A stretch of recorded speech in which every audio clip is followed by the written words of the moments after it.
You're watching Suckprofessor. Hello, everybody. It's me, Hank. I'm joined by... James. Oh, howdy, James. Hello. Hey, cowboy. Looking pretty good with your mustache there, big Oh, fella. Yeah. What do you think? Is it hard to drink your morning cup of Ovaltine? Ha ha! Hey, everybody. Welcome to the channel, Suckprofessor. We do reviews, recaps, video games, and stuff. This is a spoiler-filled, shot-by-shot, completely inaccurate... That's not true. It's only somewhat inaccurate. We just watched the show. We're big fans of sci-fi, Westworld, westerns, and we're going to talk it out. We're going to give you all kinds of details and reactions. And if people get upset that we don't get it all perfectly right, there's an easy solution. HBOnow.com. Sign up and you can get all the details you want right there. Right, James? Yep. Does that make sense? That makes perfect sense. All right, quit fucking wasting time talking, James. Let's get to the stories. You ready? Here we go. We're starting it out with, I took some screenshots of the opening thing. Hey, by the way, that looks like the blonde chick, maybe. Yeah, I was wondering if that was the...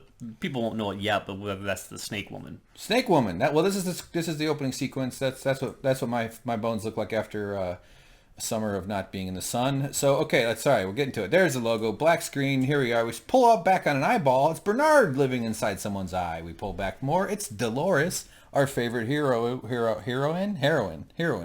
opioid. And we pull back. She's a dead robot. She's all just sort of glassy-eyed. He comes in. He starts talking to her. And James, pick up from here. Well, this is another one of Bernard's secret meetings with Dolores. He's not supposed to be talking to her behind the scenes. This is an off-the-record kind of discussion that is going on with her. Yeah. And he's kind of asking her what just happened to you, what's going on. And I believe that she had... This is right after she died in one of her loops, because as you know, her storyline goes, she goes back home, she finds her father killed, her mother killed, and a band of marauders attacking her home. But it's okay. Doesn't this storyline though pick up from the end of the last episode where she staggered into the fire because she? Well, that's where she currently is, but I think she's in the mindset of the end of her standard loop because she's saying what happened. But where is she now in this recap? Has she gone back to Bernard's garage and he's talking to her and then he brings her back to the cowboy fire? No, I think this was something that happens before that time. Oh. This is out of the kind of chronological loop, I would imagine. Okay. Because how could they get her away from the fire from the very end of the previous episode without the guests noticing? Yeah, exactly, to do this debrief or whatever. Unless it's some sort of imagined thing and he's visiting her in a kind of a simulated interrogation basement, maybe. She does say that this is a dream. To her, it's a dream, but I don't think that Bernard has the capabilities of psychically linking inside her head like this. It wouldn't be psychic, it'd be computer-based. Well... He puts a USB stick up his boopy. All right, so he asks her what's going on, and she starts to cry. She's like, my parents, they came and killed my parents. He goes, shut off your emotional affect, would you? And she goes back to being glassy-eyed robot. And he goes, and then what? He goes, oh, they died, they killed her. And she starts recounting the story. And James, you got to help me fill in some of the details here. Okay. Go ahead, your turn. Okay, well, she starts telling the story, and he says that she acknowledges that the pain that she feels is great. Even though her emotional affect is turned off, she's saying that she has deep pain within her from living this. Yeah. And he says, do you want me to turn the pain off? And she acts a little shocked. She's like, why would you want me to take this away? The pain is all of that I have left of them. Yeah. Which, as you pointed out during the scene, was the same thing that Bernard said about his own child. Yes. And I think at that moment he had a connection with her, realizing this isn't just a host. This person is becoming human. This person is feeling the same things that I feel, behaving the same way I would behave. Yeah, she said the loss is like having it's opening up worlds inside of her, or it's opening up things inside. Did she say worlds? I don't. But yeah, open up like rooms in a house I've never been in before. Yeah, I've never explored or something like that. Yeah. And he gets a little bit taken aback by that. He's wondering, am I talking to a person or am I talking to a robot? So he says, did we write that for you? Yeah. And she kind of goes into a robotic mode and says, no, I adapted it from a prior poem of love or something. Yeah, scripted dialogue. Yeah. Yeah. And then it kind of reminded me too of that. You ever seen Star Trek V where Kirk screams, "Don't take my pain. I need my pain. Pain is what gives me my strength." And no. That's what I say when I orgasm, though. God. But anyway, she goes on. She goes on and on and on, saying he's asked, "What in this world do you want?" Yeah.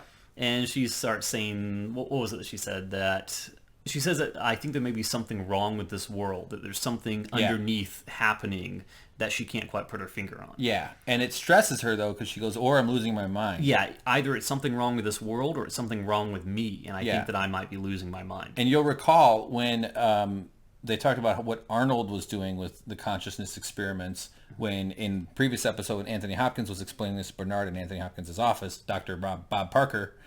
Bob Barker? Ford. Rob Ford. Robert Ford. Bob Barker. Bob Parker worker.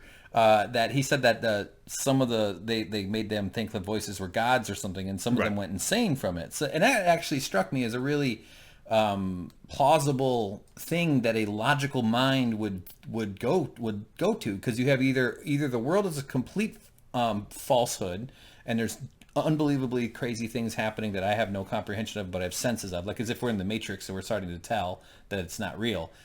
But the other conclusion is, either that unbelievably huge leap is true, or a smaller leap is also true, or is true, and that's that I'm losing my mind, which makes more sense. So anyway, that's what I thought was interesting, that's maybe where the robot brains are getting to, because it passes the logic test to me. Right. When you can't explain something that's overwhelming. All right, and then Bernard gets her, she kind of confesses all that stuff, and he reacts to it, but then he's like, well, I want to have you play a game. Right, and he refers to it as the maze. Yeah. Which we've heard about before. Yes, well, we've seen the scalp. Right, which means that the maze is not something the Man in Black knows about only exclusively. This is something Bernard knows about, and he says that the goal is to find the sinner. Yeah. And if you can do that, maybe you can be free. Yeah, and she says she wants to be free. She's right. like, I think I want to be free. Free me. Yeah. Yeah, so this is some sort of human logical test in which you can overcome your programming, perhaps, and gain free thought, free emotion, free... Basically, this is what Arnold would define as achieving true consciousness. Yes, basically she's the most attractive person to ever play a tabletop board game. All right, so Dolores wakes up. Next scene. There she is. She's look up. Oh, look, it's the sky with a tree in the way. And she's like, okay, where am I? What the fuck? It's not where she normally wakes up. And, of course, she's at the campfire with her boyfriend, Mr. Positive, William. His buddy's name is Negative, James. I gave him nicknames. And he's like, here, why don't you, I peed in this cup. You can drink it if you want. She's like, no, I'm good. Thank you. It was coffee or something. And so that's what we know the start of her day is. We'll get back to her later on. Do you think it kind of messes her up mentally in terms of waking up in that position? Because she usually wakes up in the beginning of her loop. Now she's off the rails. Yeah, probably. So her narrative is kind of screwed up. But we are a little confused, though, where the Bernard scene fits into the chronology. Yeah, I mean, unless they snuck into the camp beforehand and pulled her off into the woods through a little employee-only door or something like that and did that, then it would have to be before this. A sliding rock that is plastic. Yeah, I don't know. So I guess, maybe there's some detail there that we're just completely missing, but... anyway, so there it is. Okay, what's this, James? It's our favorite machine. And we know this was a contemporary song playing. Neither one of us could discern what it was. Yeah, but... James and I, neither of us are music or sports guys. No. So it's like, I don't know. Is it Depeche Mode? I don't fucking... is it EDM? Lil Wayne? Yeah, Lil Wayne. It's not Lil Wayne, you fucking white Little person. Wayne? No. Little Wayne is what his mom calls him when she gets mad at him. Oh. It's Lil Wayne. His name is Lillian Wayne. Lillian Wayne. Okay. So, Maeve is... This poor woman is sort of really on a intense journey here with her own psyche. Yeah. She's in their hooker house, and she, her friend comes up, but she's kind of having these intensities in her brain, and things are kind of kicking in. Yeah. Did you get the impression that because the guy who was normally playing the piano was sitting back asleep this time, and the piano was playing automatically? Is there a guy playing the piano normally? Yeah, normally he's playing it. Yeah, but they make a whole fuss in the show about there being an empty piano, being a player piano. Well, what's his job? He just sits there and pretends? I don't know. Maybe there was a guy playing piano. Okay, well, but there was a guy playing piano in Anthony Hopkins' offices. Yes, there was. But you've seen a guy playing piano in the hooker I could have sworn I did in a prior episode, but maybe I'm wrong. Well, there's been quite a few of salloonery, so maybe there was a man at the piano place. It would make sense to have that be part of it. Because like the standard saloon thing is like when the gunslinger walks in, everyone gets quiet, and the piano stops playing. Yeah. Implies as the guy playing it, not that all saloons have automatic pianos. Yeah, but it's the dominant metaphor for robotics. It's Kurt Vonnegut novel, player piano. Like when I go to Disney World and I see Mickey Mouse sitting there, he's playing the spoons. So, these two had a conversation about... It was actually a little hard to hear because it was odd. We thought they weren't speaking English, like they were... Yeah, we had to watch it twice because you could barely hear over the sound of the music. And I think that what it's trying to say is that Maeve's mind is distracted. She's not completely there. She's not focusing on her programming and focusing on what she's supposed to be conversing about. So it's harder for us to hear and understand because she's not completely there. Wow, good pull, James. So you're saying the sound mix was deliberate there. I think it was. It was deliberately trying to confuse us. They were talking about like, oh yeah, you didn't charge your guy for fucking him or something. Like they had kind of, or no, he didn't pay you or some shit like that. It was sort of like just, just basic, nothing story related. Yeah, it was just like, as Trump would say, locker room talk. Yeah. Most of the time I've ever been in a locker room, you know what they were talking about? Making fun of other men. Yeah. Look at that asshole. Look at that fucking jerk. Me and I was just like, I hate this. I need to go. Yeah, and my locker room talk is, what the heck is my combination to this locker? Yeah, that's it too. Yeah. And my locker room talk was, I hope the girls don't smell me hiding in this locker. Good Lord. All right, so let's keep going. She sees this guy smiling. He's got a big old grin. We're pretty sure he's a newcomer. Well, she's hearing like static, and then she's hearing muffled sounds and sounds like radio talk almost. The laughing. Well, and this woman talking on the right. Yeah, like distortions almost. I totally thought that it was. It really does look like no hand. Yeah, good thing I spotted the fingers. Yeah. I was like, oh shit, that's fucked up. But hey, look at this, James, fishnet gloves. Yeah. You know those are for catching minnows. So that's cool. Yeah, she's hearing like distant tinny kind of like almost like her ears aren't like her radio ears aren't working or something.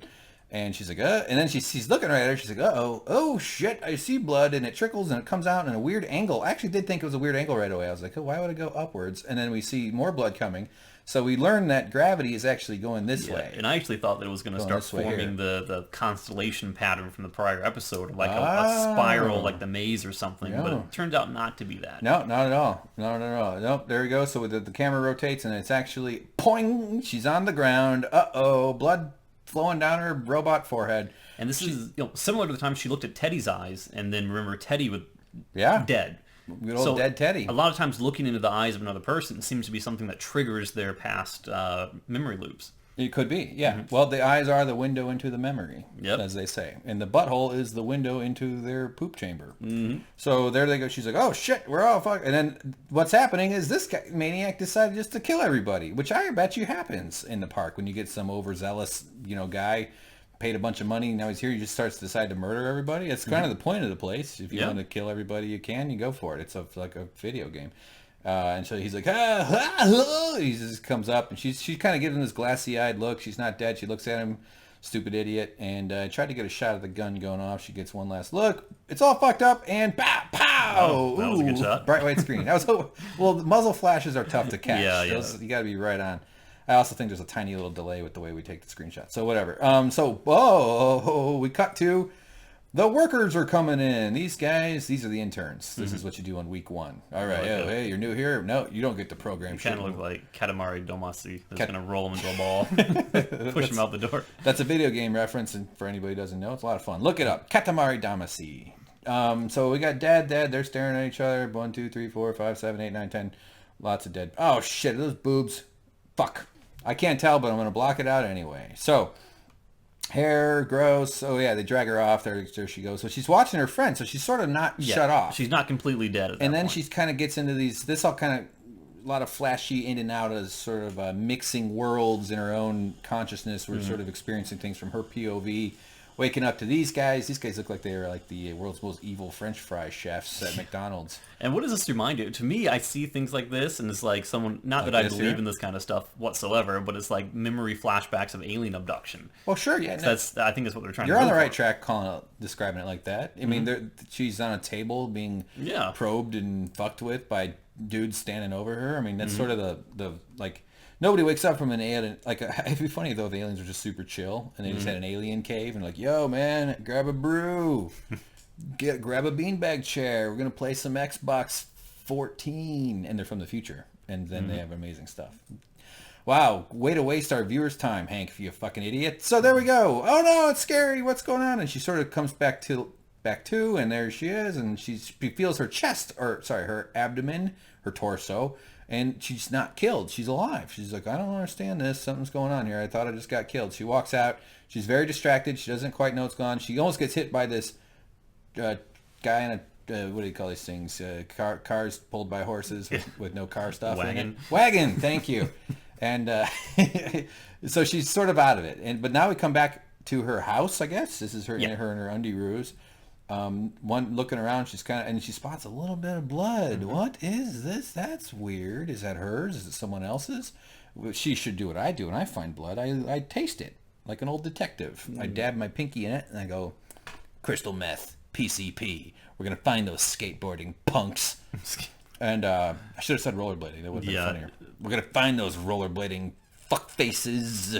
And I do all the crystal meth. And then I pass out for 3 days, and the rollerbladers kill more people.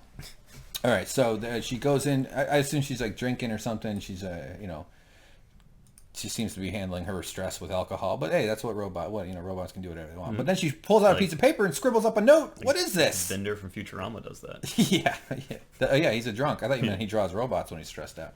So she draws this little shade, and we're like, okay, so this is sort of, I'm thinking at this moment she's probably going to want to hide this. Or use it for later, and I was like, that's a good idea. She's smart. Yeah. She's kind of testing things here because she's suspicious. Right, and I was thinking the same thing about the movie Memento, about a guy who knows his memory isn't completely there, that he feels like he's forgetting things constantly. So the first thing you'd want to do is do what she just did, make a record of what you're thinking. Yeah, write it down. And put it somewhere so that no one else is going to find it, so that you can maintain this semblance of a memory. I draw my dreams every morning when I wake up, and it's usually just a bunch of pictures of my dad if he was a unicorn.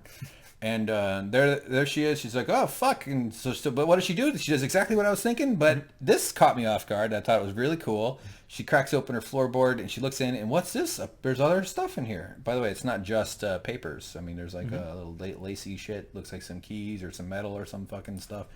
And she probably got some Pokemon Go's hidden down there. And what? James, she's been doing this already. Yeah. This is happening. And she realizes that she's been doing this for days and days and days and days. Yes. And she was also, when she was at the mirror, I don't know if you mentioned this, but she was touching the part of her abdomen where she was shot before. Yep. So she is clearly remembering little pieces and fragments of things that have happened. Yeah. And now she's got this horrific realization that not only does she remember this in the past, but she's forgetting that she's remembering this in the past. Exactly. And I love that choice that they included this, because it shows that it really takes this discovery process that she's going through right now, and it stretches it back even further. Meaning this sort of she's been haunted by this in other ways, but the ability to whitewash it, to wipe it all clean, is now, that's what's actually missing. The suspicion, it looks like, has been there for a while, but the erasing, the reset button is no longer working as well. Right? Did I summarize that pretty well? Yeah, I think so. Oh, thanks, and I guess the fact that it's under the floorboards means that the cleanup crews aren't finding it, so they really aren't keeping as close an eye on this character as they should, especially given the fact that she's gone in for diagnostics so many times. Yeah, right. And you know what? Don't they have cameras everywhere that can just see them or not? You would or think I don't know. that they would be on top of things a little bit better than this. They have not shown any cameras. They've never cut to a ceiling fan. Yeah, Did they have ceiling fans? All they have is camera 27. Yeah, they have camera 27. Yeah, they've never cut to a deer head and been look inside the eyeball. Yeah, it's just a little drone that goes from room to room, and they right. just ignore it. Well, maybe they do have that. Maybe there's some sort of insect drone thing. So Cowboy with a giant hat with a giant lens in it. Telephoto comes out. Yeah, it pokes out. It gets top heavy and his hat falls off. Pardon me, ma'am. All right, so that was funny, James. Well done. I think I stole it from a Simpsons episode, but go ahead. Yeah, whatever. It's all the same. Who the hell knows? Okay, back to the office. And the lady, I still don't know her name, either of their names, unfortunately. I've come to call her Teresa because I can't remember her real name, and I think that might be her name. The woman in blue, blue. blue-haired or blue shirt. What do they call this? What are women's shirts called? Blouses. Dresses. Well, yeah. I mean, a long shirt. Yeah, long shirt. Yeah. Whatever. Everybody's gonna die. Shut up. So she's what is she telling her though? So she's kind of making her explain what the fuck is up with the guy who smashed his brain. Yeah, so this was obviously a giant mystery. That was the stray from the prior episode. Yeah. Who we all recalled destroyed his own head. Yeah. So the woman in charge is saying, "Do we have any idea what caused it to go off the loop?" And she's saying, "I want to try and recover some of its cognition." Yeah. Which, as you can see, there's not too much left. No. If that's where the hard drive is. Right. So she's basically just interrogating the tech woman, saying, is there anything that we can possibly extract from this, given the state of damage done to it? Right. And essentially she says that from this point onward, my team will start to handle these kinds of investigations. QA will handle events like this. So now we know that the woman in blue is basically quality assurance. Okay. Yeah.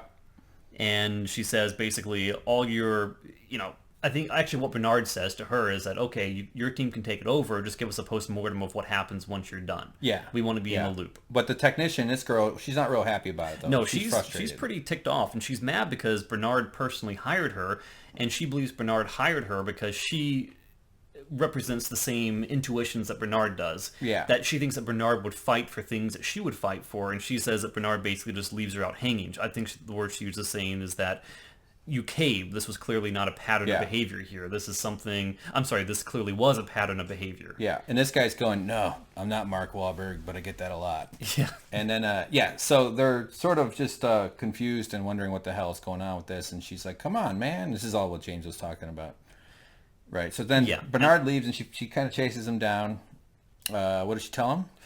This is where she says this is not a glitch. This is a pattern of behavior. Yeah. You caved. You left me hanging, and there's a reason why you don't want to tell anyone that this is not a glitch. Yeah. What are you trying to keep so under the wraps? And I think he kind of pivots the conversation, saying He pulls her aside a little here. Yeah, and he says something about that rock. He said you missed something before. That was not Orion. There are 3 stars in Orion's belt, not 4. Right. So it's almost as though he's trying to give her some information without really giving her information. He's giving her a subtle clue to something that I don't quite know what he's trying to go for. Yeah, because she's really determined to figure this shit out here. So he's trying to say in a way that I am still on your side. We do still share the same... is that camera 27? It says CRD 27. God darn it. So we still share the same driving forces, but I can't be completely frank with you. But here's the little tidbit to go on. Yeah, because he's got to play the work office politics stuff, plus he's banging a chick and he doesn't want to piss her. You know what I mean? Yeah. Like there's more things that are incentivizing his decisions that she isn't really privy to because she's not at that pay grade and, whatever. Yeah, and he has to keep his relationship with the woman in blue pretty secret because, that could jeopardize his position, jeopardize his career. And professional, too, because they do work together and seem to be kind of similar level management, although she is more of the board, so she gets to kind of call the shots. So she's like, okay, why do I have such a giant phone? I hope it's not an Android 7 and it's going to explode in my hand. Galaxy 7. Whatever. Galaxy Note 7. Android, Galaxy Note, iPhone 7. They're all going to kill us anyway, James. Yeah. I think one of my thumbs is about to fall off from all the fucking Instagram butts I've been looking at lately. So there we go. We come back into the world.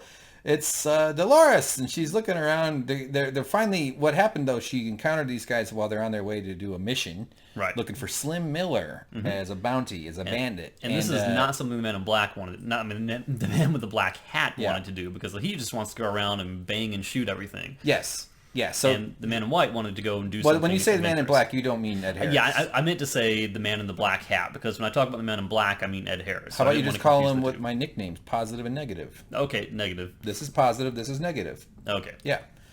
All right, so James is talking about... Because it's confusing to be like, oh, no, I mean the Man in the Black Hat, not the Man in Black, not the... Come on, James. We might as well call some other woman the woman in the blue dress. Yeah, I mean, we know that this guy's name is William. I can't quite remember what the guy... His name is... Trevor? No, that's a whole other confusing name I shouldn't have said. We've heard his name, but whatever, who cares? Logan. No, Logan is the Hemsworth guy. Oh, all right, well, who cares? Positive and negative. So, anyway, they're basically arguing about what to do with the girl because they don't want to bring her with them on this mission because she's obviously a little screwed up and they got to help her, but she might be a liability on the mission or something. And William is saying we need to take her back to Sweetwater. Yeah. And he's like, no, you're not going to take her back to Sweetwater. We're just going to, if you care about her so much, how about I just shoot her in the head and the caretakers come and take her away? Yeah. He's like, no, don't do that. And he even says, if you don't bang her in a day, I call dibs, which is bad. I was like, oh, you bad. I think he says that a little bit later on. You Keanu Reeves looking piece of shit. I hope you die. So negative is being kind of a dick. At least he's being consistent. Yeah, but he also said that I believe that the company sent Dolores out of here well away from her normal storyline simply because you showed an interest in her back in Sweetwater. That's right. And, he says they're constantly monitoring our moods to give us what we want because we're paying a lot of money to be here. Right. And they also had an exchange right about this moment in the shots where they mentioned the family. Yes, and he says, with our family, everything is business. And that's negative said that. Yes, negative said that to positive, because as we know now, positive, a.k.a. William, is marrying negative's sister. Yes. Yeah. So this guy's marrying this guy's sister. Yeah. And but he's joining his family. But it sounds like they're a very powerful family, I get the sense. I mean, to be in a place like that costs that kind of money, to give someone a welcome to the family outing like this, this tells you this is a person of some influence and wealth. Yeah, as all the newcomers would be in this world. Yeah. Plus, he's like, "Do you have any tips on growing a full beard? I just can't get it everywhere I want. It's kind of not fair."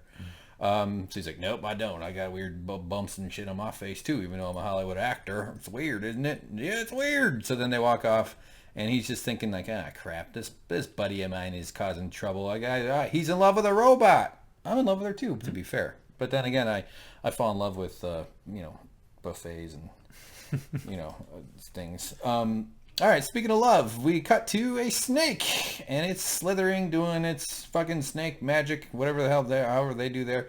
This guy, poor dude, he's still got to carry around his noose wearing it. That's like a little... He could easily take it off. It's not like it's tight-fitting. I guess not, unless his hands in there are like tied together. That's why he can't. Before we get into this thing, though, can you remind me what that riddle was? The arroyo and the snake? Oh, follow the dried arroyo to where the snake has its eggs or something like that, wasn't it? I don't remember. Thanks for springing a hard one on me, James. Okay. Jesus.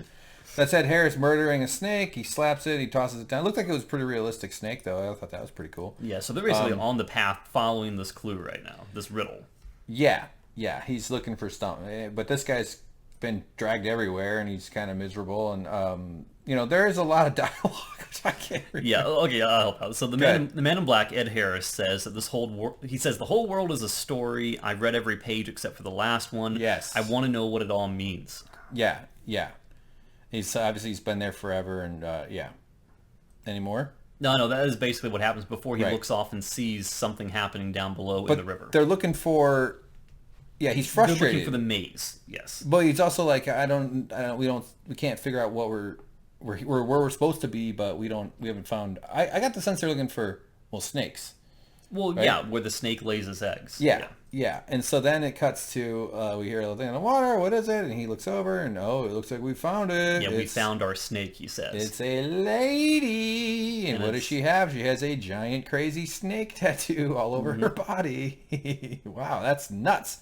Look at this, James, huh? She's got some big old knife thing going on there, maybe a gun. Yeah, and we can recognize her. She's been in the series before. She was the cohort of the massacre guy. She was the crazy woman with the awesome gun skills that shot the guy a million times as he's being dragged away by the horse. Yes. So she's a host, but she's a badass. Yeah, she's like a boss. And when I first saw her in the last episode, it kind of obscured the side of her face, and I thought that she was burned on her face. Yeah, it looked like... And it never gave you a good shot of it, and I always wondered why it didn't show that, and now we can see why it didn't show that. Yeah, as we'll find out, there's a lot more explanation for what's up with this whole face thing, and... but the snake, it's just either that or she just loves playing, board games, and she wants to do you drive your little car around there, you pass 3 up, you get to buy a family. I don't know. Or she had like something weird laying on her when she got her last suntan. I don't know what that might have been. Yeah. An elephant's trunk. It's the world's worst eczema. Yes, what that is. There you go. So they're like, I haven't seen a woman of such beauty. No, I don't know. I didn't say that. But he's like, well, there you go. It looks like you found your snake. And he's like, yeah. And then click, click, we hear a guy. Oh, no, we're surrounded with goons. Goons with guns. The rest of our gang. That's right. And this guy does not know how to hold a gun. You don't just hold it up there like you're handing somebody an ice cream cone, you dumb shit. Those things, you got to have a firm grip, strong wrist, but relaxed. Mm-hmm. So Ed Harris isn't too concerned. Why would he be, And she comes up, walking up. She's all confident and evil and kind of cool and scary with her freaky pale blonde head and shit. This is the first time we've seen her, a really good shot of her face. Yeah.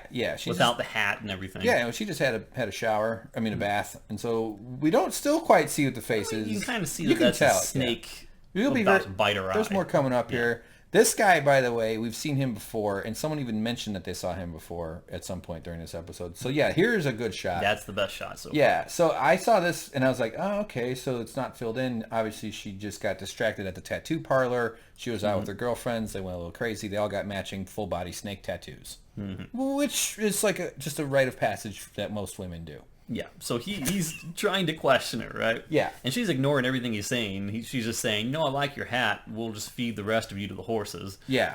And he's just trying to be intimidating and Yeah. saying, you really don't interest us. We're after something of great value, but, see, we've got enough men already. Yeah, and he goes, well, I'm just going to end, and he blasts holes in two of them, which I thought was weird that they let him get away with that. Yeah, they didn't fire back. Yeah, and they're like, oh, that's fine. That's just part of a negotiation. You just go right ahead. But he goes, well, now you need two men. Yeah, so, now you got some openings. Yeah, now you got some openings for two men, me and my buddy who has a noose around his neck. So she kind of just agrees to it. I mean, obviously she didn't, haul off and hit him or, whatever she would do, kill him. So back at the tabletop at the home, this lady comes up and she sort of gives him a warning that there's more. Did you write down the word she used? She said that there's a host making big deviations from her loop. Yes. And she's like, Dr. Ford is causing all kinds of trouble. Yeah. And it's messing up all kinds of storylines. Yeah, but we don't know how bad if this one is because of that or something else. Yeah, it's bad. She said the host is Dolores, she's accompanying a guest, and the boss is disrupting all the storylines. Yeah. So basically what they plan to do is they'll give her a date and they'll send someone out to recover her and put her back in her correct narrative back in Sweetwater. Yeah. Also, she looks like the lady from Boomerang who gives birth to the perfume. So anyway, so she's like, all right, okay, I'll go deal with it. Just send it to you. Okay. So then we cut to the town where, look, there's a goat. Yeah, we recognize this town, right? Yeah. Because this is the town where the shootout happened between Ed Harris and the man with the noose around his neck. Yeah, and he killed his wife. Murdered the family. Yeah. Although there's that little girl who's not dead. She didn't get killed. We don't quite know what she is. Yeah, she's got some powers because she came out. And by the way, I thought she looked a little different in this shot. Maybe they just did reshoots or something because her makeup looked a little bit. I don't know what I'm fucking saying there. So she's kind of got. Oh, look, she's got a pouch. Never noticed before. That's where she keeps her bombs. That's where she keeps her bombs. Yeah. I think Zelda. Is that a Zelda joke? Yeah, it's a Zelda that's joke. good. That's nice. I was gonna say it's where she keeps her Nintendo Or her rupees. Yeah. Or her rupees. Another Zelda joke. Whoa, James, calm down. We don't want everybody to get too aroused. So she sees a little girl sitting there, and she's like, "What's up? What are you doing there, you little girl?" She was, and she kind of starts asking her questions. But the little girl says something cryptic. She looks at the girl and says, "Where are you from?" Yeah. And the girl says, "I'm from where you're from." Same as you. Don't you remember? Damn it! I was so close. And she's like, "No, I don't." And now, but these little flashbacks come in. Yeah. And, get a shot of it. And that looks like, the top of that is the charred, burned out steeple in the desert, isn't it? It seems quite clearly that. So this has something to do with the narrative that Anthony Hopkins' character, Dr. Ford, is trying to reconstruct. Yeah. So you think he's building an old storyline from the past that never worked, or a whole brand new thing? I think because Dolores. it's buried. I think Dolores means something to him that we don't know yet. And maybe that was his wife when he was younger. Yeah. Maybe she was killed. Maybe this is where they got married, and he's already programmed in these memories into her mind, but he's locked them away until the time comes when the narrative is ready to be told. Yeah, that sounds about that. Sure, and certainly, yeah. But again, we see the flashback. We see the church. We hear a voice in her head boom saying "remember," but we don't know who's saying that to her. Kind of sound like Anthony Hopkins. Kind of, a little bit, yeah. Hard to tell, though. And so in that scratches in the dirt, the girl has a stick, and she does a really great maze, right? There's the guy doing the jumping jacks in the middle of the maze. Yeah, and we've seen this on the bottom of the scalp. Yeah, and we already know that Bernard wants Dolores to play the maze game. Wants Dolores to find her way to the middle so she can be free. So is this a way that maybe Bernard is trying to unlock memories in her mind that she's not supposed to remember yet, and trying to force her into remembering early so she can achieve the level of consciousness that Arnold may have wanted for her? Yeah, could be. If what you just said about Bernard being important, or no, sorry, not Bernard. Bernard was Anthony Hopkins' first wife, by the way. No, I'm just joking. But about Dolores being super important to Rob Ford. Is that the right name? Dr. Bob Ford. Dr. Bob Ford. Rob Ford was the crackhead. The coward Robert Ford killed Jesse James. Mayor of Toronto. That was hilarious. Oh, that guy too, yeah. Yeah, the Chris Farley in real life who died of drugs. Just like the other Chris Farley in real life. But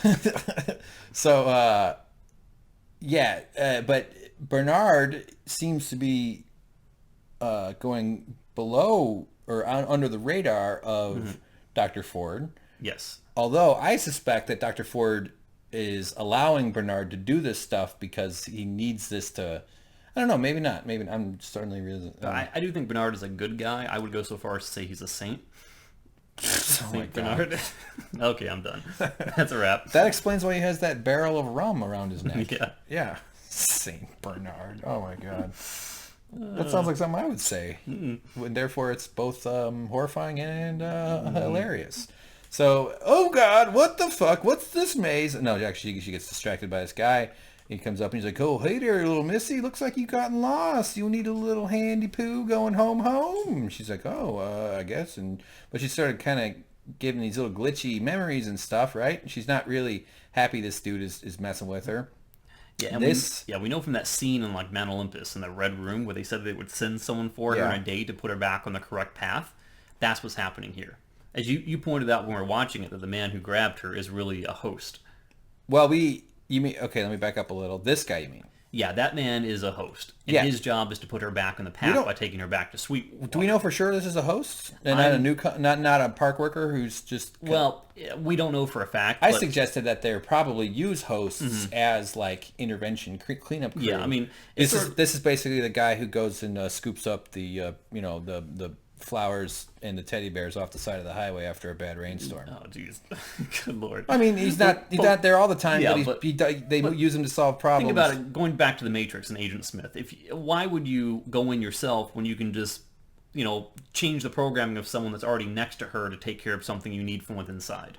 That makes sense, right? Yeah, so I think this is a host, and he's going to take her back. Yeah. And she's programmed to follow these, like, sheepdogs, as you might want to call them, to get them back to the herd where they belong. You know what? I was just arguing with you about it's because I got host and newcomer confused. Oh.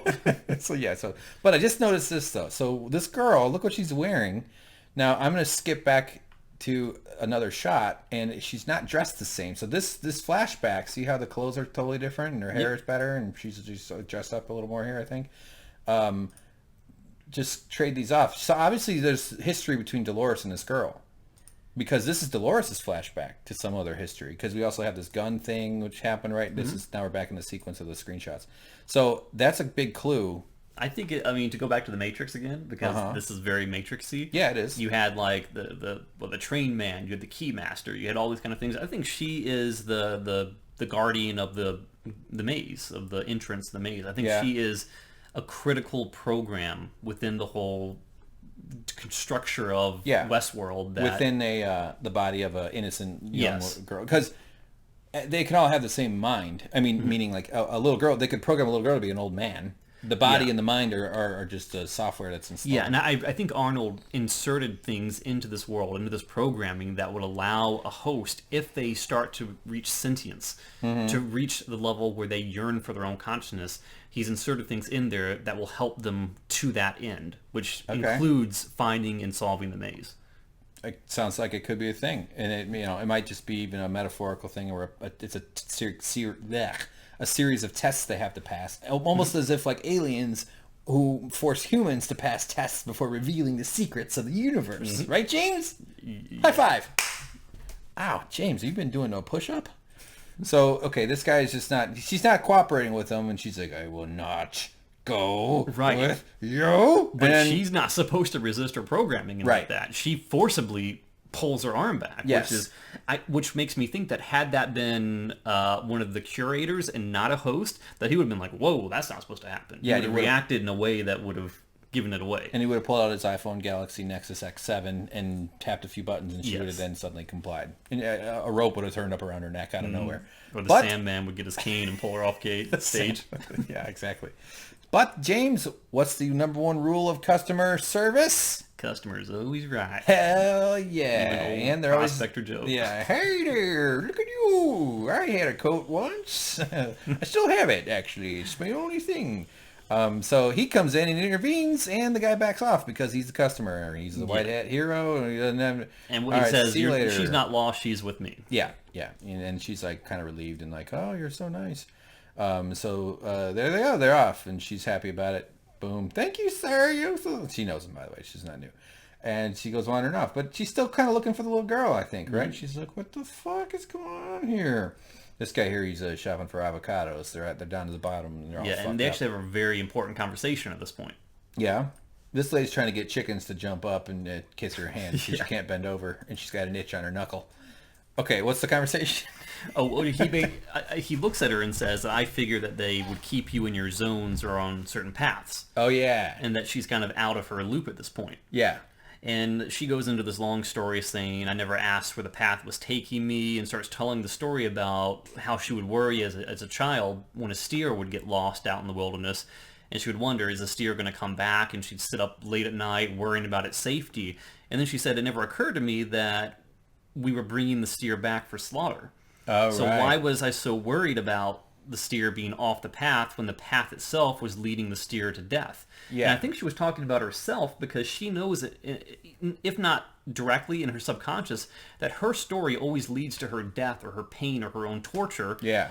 And that she's currently off the path right now, but she's no longer worried for herself because she knows that the path is what she should be worried about, not being off of it. Yeah, getting back to where you deviated means you're the steer just going back to the slaughterhouse. Yeah, and she says, sometimes I feel like something is calling me Yeah. to jump off the path, to find a greater truth. I have that feeling sometimes, but then I realize I don't have a girlfriend. I'm so lonely. Oh, God. Also, James, just based on what you just did for this episode, you are the smart one. No, and I'm actually, the dumb one. actually, I'm the dumb one because she gives the speech in the next scene that you Oh, see her I gave up my compliment too soon. in. But that's all right. All so right. we can. That's all right. Hey, this is our reaction, Yeah. not an accurate accounting Sometimes of the the show. chronology of our minds aren't good either. Yeah, right.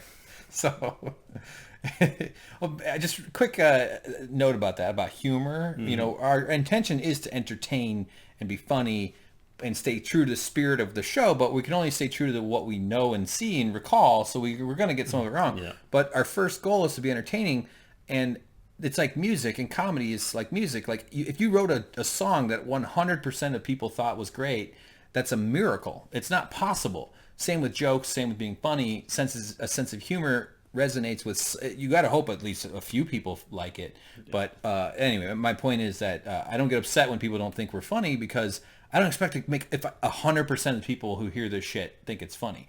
That's just literally not possible. I'm just grateful for those that do, by the way. And everybody that's followed us, you're a hero and you're amazing. I love you, and I hope your genitals get bigger.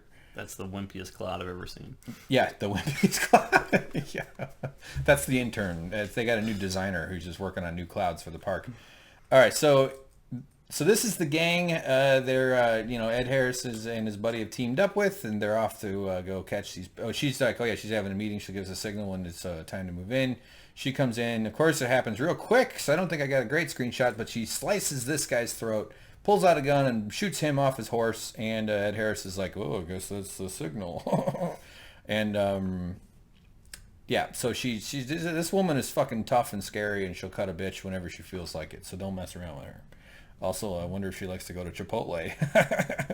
Okay, so I almost said bridge. That's just the opposite of a bridge. That's land. And there they go. They're riding off. These are different people, though. This is positive, negative. And Dolores. And they kind of guide for the mission, who is a host, a hunky host. Do they just happen to have a white horse off to the side to put Dolores on? Let's take a look back there. Of course. Why wouldn't they? They just like 3D print one. It's Yeah, like, oh, don't worry, we got this. Yeah, it came up out of the same gate that the goat comes up for the T-Rex. Yeah. It's like... Yeah, there's a good horse spawns over this way. Yeah. Let's go camping. The horse leaped out from underneath this rock, like, those spiders that build the trap doors. Yeah. Oh, that's scary. Trapped spiders, trapdoors. Spider as big as a horse. Oh my No, God. thank you. I'm scared of spiders as big as spiders. Did you know spiders used to be huge because the atmosphere was rich in oxygen back in the prehistoric times? Insects were able to build larger bodies because Yeah. they're able to, because they actually breathe through holes in their bodies. Did you know that, James? Yeah, it's They don't called have nostrils. lungs. No, I'm kidding. No, they're not. They're not mammals like you. I think I have a theory that James is a mammal. That's one of my Westworld theories. So fireplace. It's nighttime. They're gonna have a conversation. James, you're gonna have to help me out with this one. Get a start. Is this where she explains the thing you said? Yeah. Okay, I'll make it really easy. We already talked about this. Okay. All right. So we already talked about this, but just super. This quick is basically, I figured they kept doing zones or paths, blah, blah, Yeah. blah, blah, blah. The story about Yeah. the steer, how the path is dangerous, the path of slaughter, I'm no longer afraid because I'm off the path. Yeah. Blah, blah, blah, blah. Yeah. He's like, something's calling to me. I have emotions too. You have emotions. We should get our emotions out and grind them together real hard for 8 to 12 minutes. She's like, yeah, it's hard. It's hard being a robot. He's like, I know how hard it is being a man. I've been a man since I was not in puberty. I mean, since puberty. It's hard. She's like, yeah, it really sucks. Oh boy, what's that? It's the moon. So she sees this moon, and he's talking to her, James. And what? We got a little movie magic here with some and light. suddenly she's back on her high school stage. What? Is that, are you making a joke? Yeah, like a spotlight. It's Oh, like, Jesus. it looks like she's on a stage play, but no. I trust James so much. I just was like, I must have missed that scene. No. So she's basically melding past memories together again based on the recognition of a bright light, the moon being right synonymous with a bright light of a spotlight. Which became a spotlight, right. So she's just going into a freak out mode again, having little pieces of her past consciousness and memories start springing to the surface. Which has obviously been happening for a few episodes, where the automatons suddenly shit just kind of like leaks through their consciousness from the past, from one of their memories. Call it operating system memory leak. Is that a thing you just made up, or is that something they say? No, that's one of Windows' worst problems. Memory leaks back in the old days. Yeah, it's a computer thing. I've been having memory leak in my dick. Kernel 32.dll. Screw you. Been having that too. Yeah. Itchy. So okay, there's a spotlight. There's some of these suited up cleanup interns walking around. She's wounded. She's hurt. Sort of in and out of different spots. And this is outside of her family house, I think. Right? Mm-hmm. Is that correct? That's what it seems like. It looks like yeah. So one of her many loops. Yeah. This guy. I don't know. For some reason, I was going to make a joke about making sandwiches. And then there she is, and so she's kind of coming in and out. But we're back to where she was with William, and that's all fine and good. So things are kind of fucked up. Yep. All right, keep going. We are with Ed Harris and his gang. They're sitting down. Actually, the blonde chick's gang. Ed Harris is just a guest. And this guy comes up. He's like, okay, let's go talk to him. Oh, we got a little clue about Ed Harris's past. And we know these guys are newcomers as well. Yeah, this guy here, he's a newcomer. He's like, go talk to him. Go. And he goes, okay, excuse me, sir. I just wanted to tell you that your foundation, what it did for my sister, it literally saved my sister. And before he could even get the whole word sister out. Yeah. He goes, you shut the fuck up, you piece of shit. Yeah, this is my effing vacation. Yeah, this is my fucking vacation. He goes, you talk about that one more time, or you keep talking, I'm going to kill you, or something like that. I'm Ed Harris. Which he can't, but... I'm the guy from Apollo 13, motherfucker. And so the guy's like, but that was a real... So he had a foundation, something to do with now we know helping people. Exactly. We know this guy is not a program. We know this guy was not inserted into this world on a permanent basis by the creators. We know that he is an existing, recognizable, known quantity in the real world outside of this reality. Yeah, and also a wealthy one, which is, of course, that was easily assumed, I know. Yes. But, like, that's just one of these rich fucker moves, is that be in philanthropy, to set up foundations, to have a... get to go to museums and have dinner. And I mean, what do you think this guy is like? Does Alzheimer research or something like that, where he's trying to learn about human consciousness and what makes a person, and this is a quest for him because he's trying to save someone that's close to himself, so he wants to unlock the secret so he can help people? Well, he's not the first Alzheimer doctor I would want tinkering around with any of my loved ones. Well, I mean, he's... But, no, I hear you. I'm not... He may not be a bad guy on the outside. Well, sure. I mean, I bet you he has something to do with the technology to heal, and because they have flesh robots. They're Cylons, right? They're not machines on the inside. They're blood and tissue. But they're made from that white material and the milky stuff. Yeah, so, the wax. Is that wax? Is that what people are calling that stuff? That's what I think it is. I like to think of it as long protein strands. I'm just giving it a counterpoint to your milk, but... Oh, why is wax partly milk? Oh, melted wax? You reform things like a candle. Melted wax. Sure, gotcha, You recast things. I get it. I'm with you now. I see. Yeah, like those elephants you get at the zoo for a quarter or whatever. No, the machines that print a wax model. Chicago. I've never been to Chicago. You've been to a zoo? I've flown into Chicago. You grew up in a zoo. Yes. Didn't you have a pet raccoon? Many pet possums, groundhogs, squirrels. Those are even more hillbilly. That's not hillbilly. More than a raccoon? A possum is more hillbilly than a raccoon to have as a pet. Or dinner. It was in need of a family. No, for sure. We took in strays all the time. My mom had tons of boyfriends. Possums are awesome. I think my childhood was more psychologically damaging, but yours was definitely more Korean fucked style up. Tail wraps around your arm. You can lift them up and they'll hang. Yeah, really? They hang from your arm? They will. Oh, that's fun. Can I try it on your hand? I have a good grip. Right. I've been losing weight, James. I'm down from 230 to 228.4. Ooh. That's impressive. Well, I took a shit. Yeah. So there you go. All right. Sorry about okay. There's going to be at least one comment going, God dang it, what are you talking about a possum for? You talked about mac and cheese. Yeah. This is not why. Okay, then just go watch something else, fuckface, because this is the premier mac and cheese Westworld discussion video on the YouTube. Yeah. So, Ed Harris, okay, so these guys are starting to kind of connect a little, though, too, because this guy could run or fight or something. I mean, he's obviously a captive, but he's not he's kind of complicit. He has nothing else, right? Yeah, he tells the guy here something that's very, very important. Tell me. He knows about Arnold. Oh, right. He says something like, you could say Arnold was the original settler of these parts. Yeah. He created, the world is a game where you can't die, but Arnold broke his own rule and died in the park. Is that him telling him here, or is that him telling the woman? I think it's him telling him. Okay. I could be wrong about that, but I think it happens in the scene where he's telling this to someone, and I think it's his cohort there. Yeah.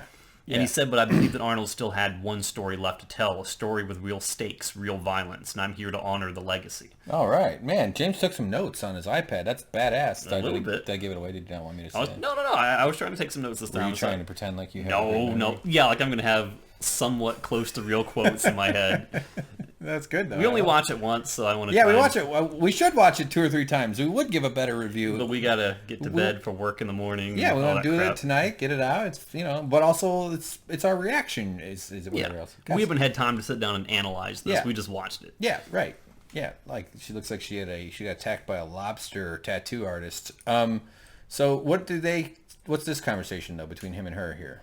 I think he's saying that basically your tattoo is important because it's a piece of the puzzle here, and that he wants to know more about it, but she won't give up any information until he does something for her first. Yeah. But then he shows her though. He pulls out his rag, his gross scalp, and shows her the thing, right? And so he's just kind of just proving like, I guess there's some meaning to it. I mean, obviously that she must be able to understand. So she promises to tell him about the tattoo because he needs to know. For some reason, he right? Like, is this a scene where that happened? Yeah, he may have actually given that speech to her. Yeah, that would make more sense. About what? About Arnold and the interior design. Yeah. About the internal workings of Westworld and what's really going on behind the scenes. Okay, that might have been to her instead of the other guy. But it was in the campfire scene. Yeah, it was in this campfire scene. Right. He was basically enlightening someone as to these facts. Right. Yeah, and also she's just a big fan of Chakotay. Star Trek Voyager. Got it. I can't believe you didn't get that, you jerk. So stagecoach, clop, clop, clop, clop, clop, clop, clop. We're rolling, and then now he's a prisoner. Yeah, he's shackled up. He's shackled up. So this was a big jump. This came straight from. Oh, that's right. He also promised that he already has a fool and a person to take with him. Right? Yeah, he basically said he only needed like 3 things to do what she needed done, which was to spring someone from prison. Yeah. He said, I need a match, a fool, and I can take care of him myself. Yeah. But I need a match and a fool, and he's like, I got both of those already. That's right. So sorry. Yeah, we got it. We're good. We're back on track. So look at this guy. That's what happens when you sit down on your favorite baseball mitt, but it turns out to be eggs. So he's kind of just real chill. He pulls out a cigar thing. He picks one out. He's like, "Ooh!" He goes, and this is like the sheriff or something. He's the one that arrested him. And he offers him one, and I liked what he did because he offers him a particular cigar, and is like, "I don't trust that one. I will take all the rest." And he reaches and grabs all the other ones. He's like, "These are the finest hand rolled. They were rolled on the body of a hot chick. It's on the thighs of an exotic beauty or something like that." And that even made the guy be a little more tempted. Like, "Oh, really? On the thighs of a hot girl, huh? Like like sushi off a naked woman." You know what's cheaper than that, James? Sushi off a dude. Go for it. I'm glad I don't eat sushi. Period. Yeah, it's a great first date. I do eat mac and cheese, though. No, I'm kidding. Oh, yeah. I know. I hear you. You can eat mac and cheese raw, just like sushi. Wow. So the guy reaches forward and takes the 2 cigars out of his pack. Yeah. Because he had 3, and so Ed Harris is left with 1. He puts it back in his pocket, and this guy's like, "Oh, okay," and they move on, and it's like Ed Harris doesn't seem to be too worried. Everything's under control. Of course, he's like a god in these parts. So they roll up to this crazy ass looking house here. That's the prison apparently. We walk in. Ed Harris has been arrested. Now they did just completely skip to the part where they got arrested. Yeah, I don't recall there being a scene where he turns himself in or anything like that. That kind of confused me the first time. They could have done that real quick, but I bet you they filmed it, but they it just didn't need to be said because it was implied. Okay, we all can use our imagination. So then the sheriff guy comes out, and they're kind of just processing, and he comes up and by the way, this whole truck. Stagecoach thing was pretty cool. Really armored up here. This looks like the first Civil War boat. You know the Monitor and the Merrimack. Whoa! Oh yeah, you're from that part of the country. I know all about the Civil War. The Civil War. Do you call it the War of Northern Aggression? I've heard that phrase used. Yeah, it's called the War of Southern being a bunch of wimps. Yeah, that's right. Virginia kind of was the South, but it was close enough to a border state for me to tell people it was a border state when it really wasn't. Yeah, it was not a border state. It was Maryland was a border state, but I don't think Virginia was. Virginia was a southern state. Pretty much. Robert E. Lee was from Virginia. Call it what, I mean, that's kind of gives you... What does the E stand for? Enemy of the United States? Well, I mean... No, that's Will Smith. They would tell you in Virginia... Enemy of the States, the movie. Yes, yeah. That he was fighting for Virginia, not for the South. That's the way they sugarcoated it to make people believe he wasn't a villain. So he's still kind of a folk hero in them parts? Sadly, yes. Yeah. But I don't buy into that bull crap anymore. Well, it's part of history. I mean, it's the defense of an economic slavery economic you get a different modality. telling of history depending on what part of the U.S. you grew up on when it comes to the Civil War. It's all fine. I mean, there's nothing wrong with just we should know as much as possible about it all. But it's where it gets crazy is where people still think it matters. Like, you get a distorted view of it because they tell you it from the perspective to sugarcoat the side that your state fought on. Yeah, which I think is wrong. It is wrong, and also though it's like, they ever played telephone game? Oh yeah. Well, history is just it's just like the world's worst telephone game. So it's but it's not fair to say that and just categorically deny all history. But So anyway, yeah. So the good news is nobody has Hitler mustaches because thanks to photos. So boom, they got a cool stagecoach. They're climbing off. These guys are obviously dangerous. The sheriff guy is like, you're the third. You're wanted in 3 counties. You're the most wanted man in 3 territories. Yeah, and this is a little misdirect because we come in and the camera and guess who? It's not Ed Harris. It's him. What? Yeah. And because remember when Ed Harris found him, he was being set to be hanged. Yeah. Yeah, and I heard you slipped a noose. Yeah, he was a horse thief, apparently. Oh, that'll do it. Yeah, I guess that's like stealing cars back then, you know. He thinks Ed Harris is going to get him out of this mess, and Ed Harris says, he's partial to the firing squad, and he goes, well, I think we can oblige. Yeah, a good thing I have a squad and a firing squad. Which ticks the guy off, and he says, I'm going to kill you. Yeah, that's him saying it right there. He thinks he's betrayed him. Yeah. Right. So this guy's just like, all right, we'll go kill a guy. You take the other dude inside there. And so then Ed Harris gets locked in. He's all confident and cool and calm, collected, and all of a sudden he's having a conversation with, what's his name? I want to say Archer, but it's not Archer, and I don't mean the cartoon. I'm just trying to remember what this wanted poster, because we saw this guy. He was the dude that came in and did the massacre. Yeah, I just call him Mr. Massacre. Mr. Massacre is good. He was friends with the blonde chick, and and we know now that the whole point in springing someone from jail is springing him from jail because that's her partner. Yeah. He is important to her. He's the one that needs to be rescued in order for her to tell him about the tattoo. Yeah. And so I like this. So it's got this like machine gun. If you ever played Red Dead Redemption, there's you have to fight one of those Gatling gun in the back of a stagecoach. I can't wait. I'm excited about that. It's a fun game, Red Dead Redemption. It's like Grand Theft Auto 5, but with horses. Old West. Okay, so then this guy's getting ready to get killed. He's like, fucking shit, I survived all this shit. Now I got these white gringo bearded bitches about to blow my head off. This sucks. They're walking him over to the killing tree, the killing post, and there's bullet holes, and that's like an old concrete building or some shit. Ed Harris has just got his match. He's watching. That's he's not too worried, and this guy doesn't seem to be too in a hurry to do anything. He seems to be pretty like, what are you gonna do? Can't do shit. And Ed Harris is talking to him as though he's in a way that he's not trying to placate the guy into believing that he's part of the storyline. He's not trying to treat him like a host. Yeah. He's telling him things about the world that a host has no business knowing. Yeah. And I think the guy says something like, I truly believe that only the brave can look at the world and fully understand all of it. All of this will end badly. No one will be saved. Yeah. That's what the man... I can't call him the man in black. God dang it, too many people in black. Call him many. Mr. Mayhem. Mr. Massacre, yes. Yeah. And is he not negative? Is he not that guy? He looks just like him. He looks very similar to the guy, but no, he's slightly older, scar on the face. Well, the scar is I mean, that's not I don't think that's a real scar. All right, I'm going to click on one of the other dude, and we'll see what it is, if it's him. Those are so close, man. But you made fun of that guy for not being able to grow in certain parts of his beard, so let's do a beard matchup. He can grow in his beard. Oh, okay. Here, there's another beard shot. There you go. Clearly not him. All right, we're testing beards here. James, look at you. Someone's been watching Sherlock on BBC. Beard test. Yeah, different beard. Let's go. Keep your eye on the soul patch. And sorry, I'm scrolling through here to find the screenshot. There it is. Ready. Not different. His is connected. It's not a soul patch. Yeah. James, I have a soul patch. And as you know, you can't change that. Yeah, you can't change that. You're born with that. But, okay, maybe it's a different guy. All right. There goes that fucking theory. My soul patch, it's like a nicotine patch. I just slap it on my abdomen, and it lasts for 30 days. I get a nice steady drip of soul. All right, so Ed Harris looking out the window, watching this guy get killed. This dude is like, okay, something going on here. Ed lights his match. Well, beforehand, he says, thank you. he says, my gang is coming for me in 3 days. Because his story is scripted in such a way that he gets out, which lets him go back to Sweetwater, where he does his massacre. Okay. So it's all programmed out that he doesn't stay in jail. All right. But Ed Harris says, I don't have time to wait 3 days.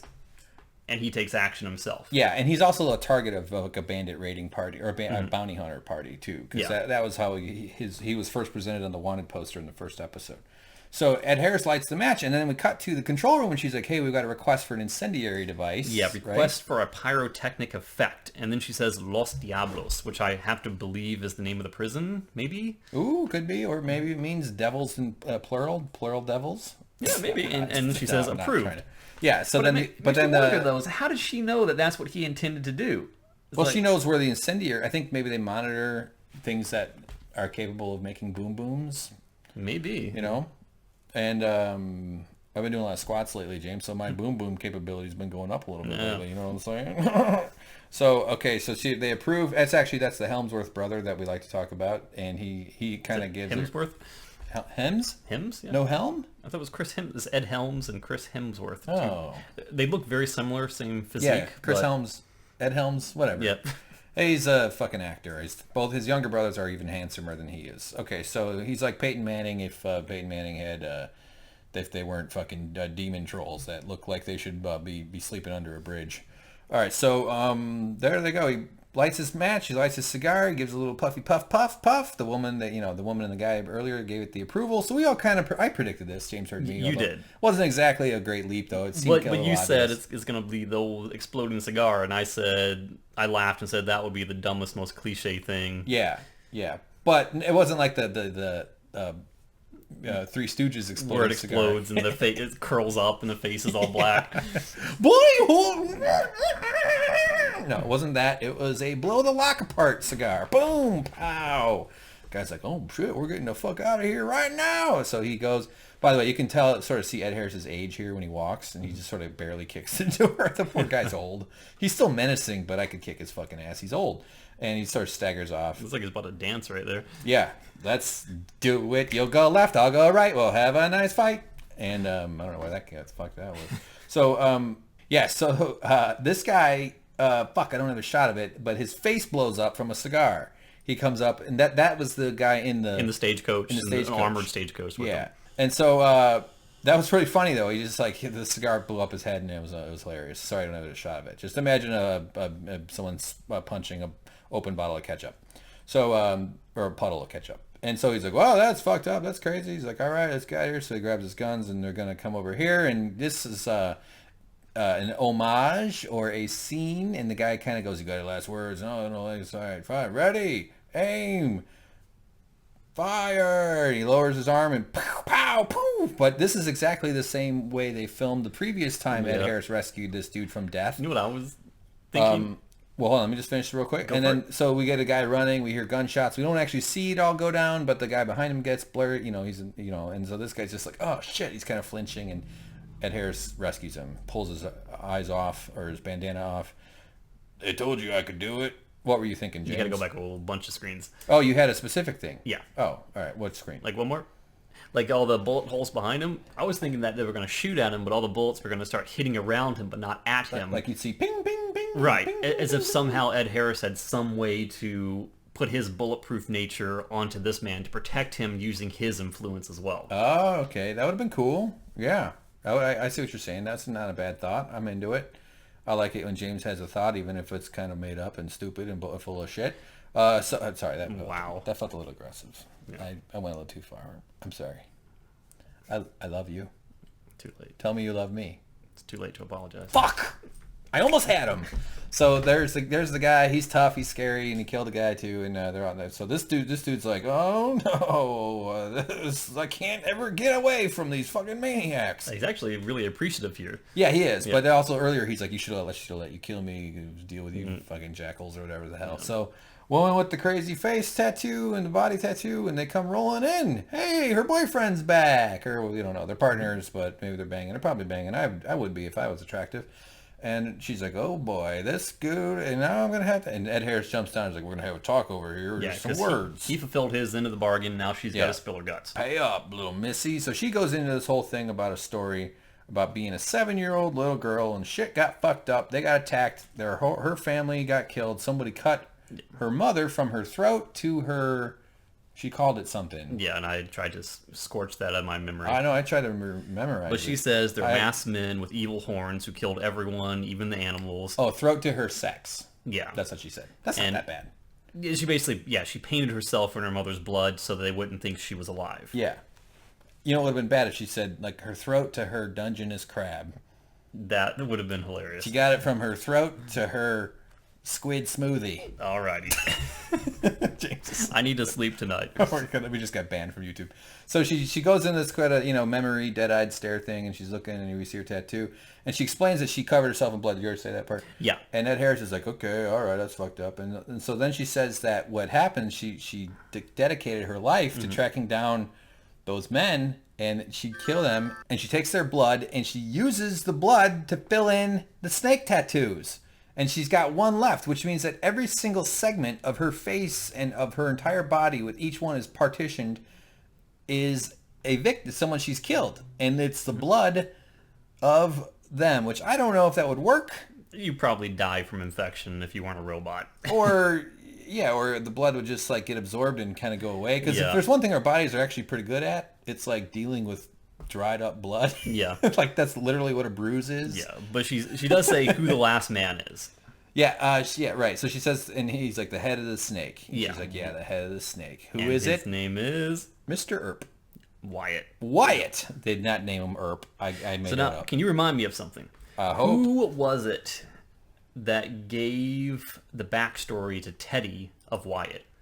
Anthony Hopkins. It was him, right? Yeah. Okay, that's what I thought. So moving on. Dr. Rob Ford. Yes, so Rob Ford, Wyatt is a creation of Rob Ford. Yeah, and that's a major part of the new storyline that he's building. Yeah. All right, so Ed Harris is like, wow, that's fucking crazy, but he kind of smiles because he's one step closer to his goal, whatever that is. So boom, bright sky, what is this? It's people, it's hair, it's feathers. So these people are kind of staggering through downtown, walking by. They're local Native Americans, indigenous people. I don't like calling them Indians. I feel like that's kind of horrible. That fucking how did that last that long? I think it's fucking stupid.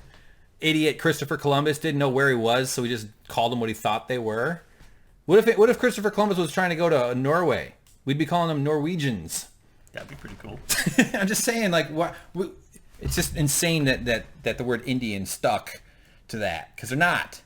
Indians are India, Indian subcontinent. Great food, beautiful women.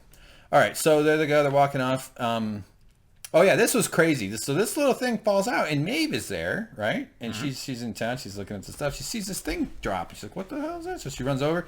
She picks up. What? It's a toy with the face guys, the mechanics. Yeah. What the fuck?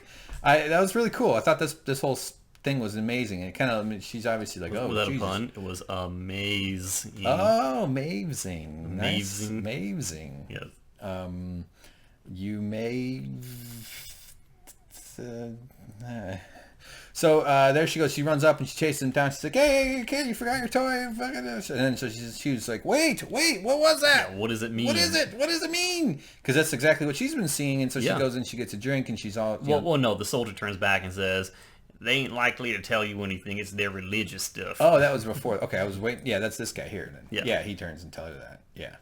It's their religion. Yeah, that was crazy. That opens up a whole nother cool. I thought that was really impressive. I like that. So she goes and she's like, "Fuck this! I gotta get my shit drunk."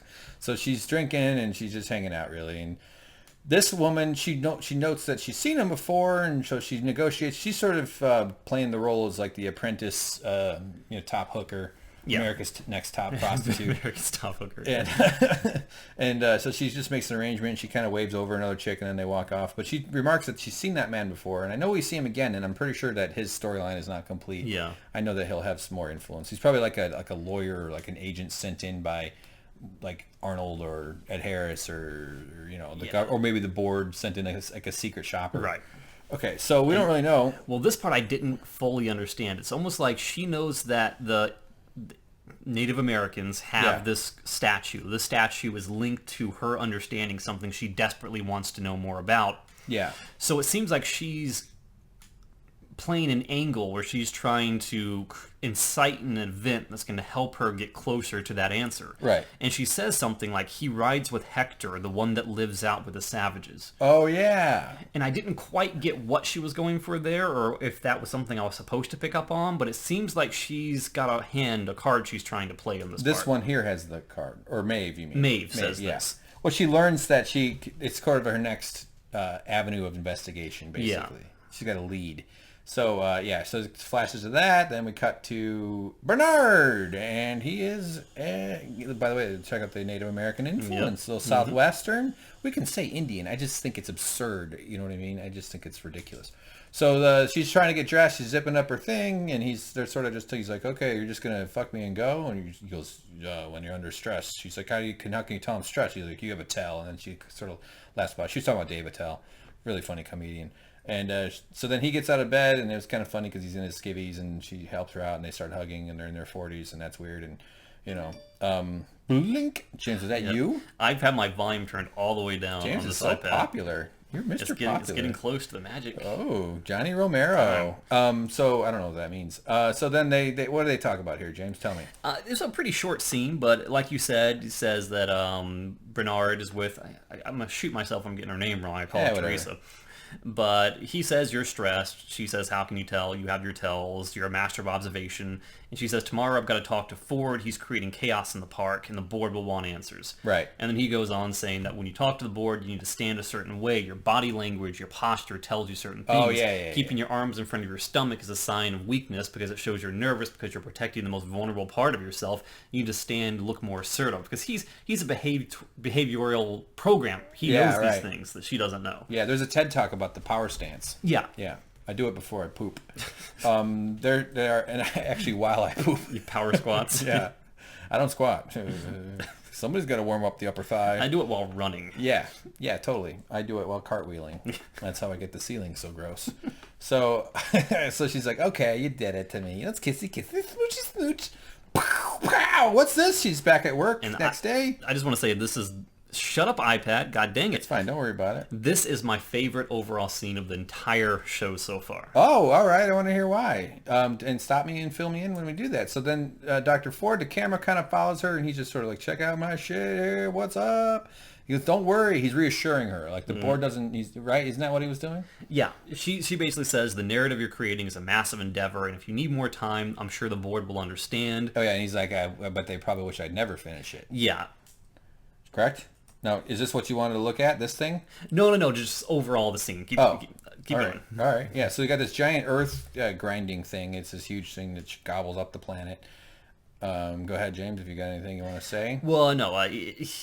Anthony Hopkins' character says, I imagine that they think and you think I've gone mad. And she basically says, no, we're just kind of concerned about the extent of the changes that you're making. We want to protect the legacy of this place. Yeah. So he walks off, and then, you're talking about the whole dining scene, too. Yeah, okay. all encompassing. This whole sequence. Yeah. Okay, gotcha. Yeah, so then it's back up. So, yeah, we kind of follow. I just thought this was interesting that they have sort of this group. It's almost like they just have idle hosts out there doing chain gang shit. That's kind of weird. Slavey in a way, right? And so these guys are out. Those are agaves, by the way. That's how they make tequila. Yeah. And they're out there working, and we cut to a little dining scene. It looks pretty, and they're kind of talking, and she's like, I was here as a little girl. I was here, and we sat at one of these tables, I think. She's sort of having a memory about the whole thing. And he basically starts his whole dialogue where he's trying to put her in her place by saying, I've been here for a very long time. I created this world. Yeah. I've seen your kind come and go. I've seen many people just like you. Some people work here, they like it. Some hate and I it. can tell when people work here who don't like it here. Right. So she finally comes clean and says, when I started working here, I realized this place wasn't something I would enjoy. And let's see, I I think, Anthony Hopkins retorts with, in the beginning, I imagined things would be perfectly balanced and even, and he had a bet with Arnold to that effect. He said they created 100 people and they gave him hopeful stories. Yeah. And he said that Arnold always held a dim view of people and preferred the hosts and begged not to ever let the public in. Yeah. Because Arnold didn't want this to be a theme park. He didn't want this to be an experience for newcomers. He wanted this to be a world. Yeah, right. So we learn a lot about their background and sort of the history of the park. And Anthony Hopkins kind of, or Dr. Ford's roots to the park. Yeah. Right. Yeah. And to the way that the lives of the characters unfold and stuff. Yeah. So then there's a shot here, which is very important. He starts to pour. If you've ever edited a film, like I have one or two, not full features, but if you've ever made a lot of stuff. So I actually was paying attention. I noticed that they did a good job with the wine, because on the other shot, other angle for Hopkins, it was pouring, and it kind of worked in a way, because a lot of times it wouldn't be pouring, or it'd be too much or too little. Oftentimes I've worked on film sets where I was script supervisor, and the script supervisor is in charge of continuity, which is what you're talking about. Continuity, thank you. Yes, there's 7 continuities on this earth. And so, but he just keeps pouring, and it actually is an important part of this whole sequence. Right.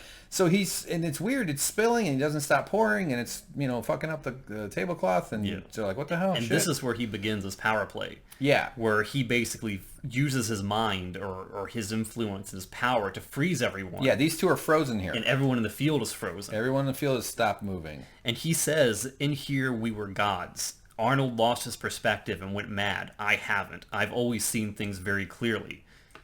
Yeah. And then she realized, and she looked back at him and said, yeah, this is the table I sat at. This is exactly the chair I sat in. Yeah. And he basically said, yeah, we know everything about our guests, and we know everything about our employees. Yeah. And I trust that you will be careful with Bernard. As if to say, yeah, I know about the two of you. Okay, right. And meanwhile, I think as he's saying that, you can hear like storm clouds just like bustling in the distance. You hear kind of a rumbling, yeah. Which is basically his emotions. It's almost like he's getting angry, and the world around him is reacting to his mood, as if to show the threat. Or maybe it's not thunder. Maybe it's the sound of the machinery in the background. But that's exactly what it is. Yeah. Well, we see it come up in a few more screenshots. But it sounds like thunder at first. So I like are you saying that does he have influence? So how did he pause all those people? He has powers well beyond what we initially Just with his mind? He created this world. I guess he does. So is it a technology interface that reads his mind with brainwaves? Because we already have that. I mean, we have people have done robotics testing with they can make robot arms move just by thinking. So it's plausible. Yeah, it really makes me think that he's the bad guy. Arnold is the good guy. He killed Arnold. Well, I'm suspecting that. Yeah, I kind of was thinking. I never was thinking this guy was a good guy. I think I was kind of looked at him as complex, I guess would be how I would have described it. And after threatening her with the knowledge of Bernard, he says, I will ask you nicely. Please don't get in my way. Yeah. Yeah, so he's just letting her, giving her business, and everybody starts to get back, and he's like, "You fucking bitch, you better not." And she's like, "Don't worry, I'm gonna smoke a lot because I'm stressed out." Yeah. And so she kind of just excuses herself. She's got no more interest. Well, she does try and fight. She pushes back, actually. Oh yeah, she pushes back actually. Yeah, she says the board will agree with me. They'll send a representative. All right. As if to say that you're kind of going over the board. Yeah. And he basically looks back and says, they already have, and you can tell the board that my narrative will be completed on time. It won't be a retrospective. I'm not the sentimental type. Okay, yeah. And then that's when you see the huge machinery roll in. Which we're going to see real soon here. Yeah, so we're going to get caught up to what James just described. Yeah, she gets up, she hears this rumbling, she looks around, she's like, what the fuck? Things are starting to shake too. The workers are all walking away, and Hopkins is obviously not too surprised. So we have this thing going, crump, crump, crump, crump, eat up the dirt. Eat up the ground, pick up the rocks, pick up the soil, kill the rattlesnakes. Probably killed a couple of rabbits or something. And so Hopkins is like, "Oh, I love it when I crawl." He's in love. He what a cutie, huh? So he's got that giant machine, and he's just going to bury a whole new layer. It's like the Langoliers. He's going to eat the world to create his new world. But this speaks to the buried church. Yeah. And this speaks to the layers upon layers of this world that exists. It's like a big sandbox for him. Yeah, literally, almost. Like, but I think there's layers, because they go down 83 sub-level B83, and that's where the other thing is, like, how much of this thing are there, so this kind of speaks to that a lot. And if you're sentimental, you you sit there and you stare at your stupid garden and wait and go, oh, I had sex in that garden, I don't want to bury it. But this guy's like, fuck this. I'll fuck in my new garden. Yeah. All right, so cool house, but it's getting all chopped up by the thing, so it's over. Dolores is holding up a tree. It was about to fall over. She grabbed it. No, I'm just joking. So they're approaching their destination. They're about to go in there and, fulfill their mission. Yeah, and William, Mr. Positive, tells her to stay back. I don't think you're safe for you. And so, he says, I'm not expecting you to understand this, but I can't get hurt in there. You can. Yeah, that's right. She didn't really react to that much. So, all right, we're getting near the end, I think. And these guys are like, come on, man. Oh, this is the part where you said if you bang her, if you don't bang her in a day, I'll get dibs. That's where I mentioned that way earlier.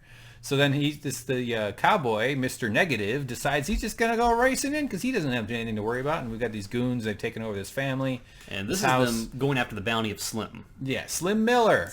So they run in there. I assume that must be Slim in the middle. His buddies are laughing and he's giving the lady shit. And he comes in and he goes, ha ha, you fuckers. I'm rich and I'm a jerk and I have a gun that'll murder you. So he just starts killing everybody. He's fanning the hammer. James, that's what that's called. It's actually kind of hard to shoot. One of our kind visitors, listeners, wrote a little thing about it.